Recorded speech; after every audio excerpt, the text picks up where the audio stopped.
ក្រៅពីយំខ្ញុំអាចធ្វើអ្វីពេលប្រថ្លៃបងចាក់ចេញទៅមានតែយំរំលែកសោកសៅបើទ្រាំនៅច្បាស់ស្ទះទ្រូងស្លាប់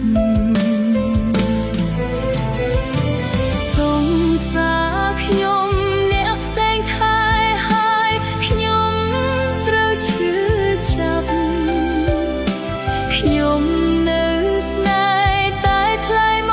កប្រាប់ឲ្យខ្ញុំកាត់ចិត្តស្រឡាញ់គ្នាទៀមទាអ្វីខ្លះខ្ញុំឲ្យអស់ហើយស្នេហាពិតអូនយល់ផងឲ្យអូនស្គប់ចិត្តមុនបងគិតបែកស្រីណែ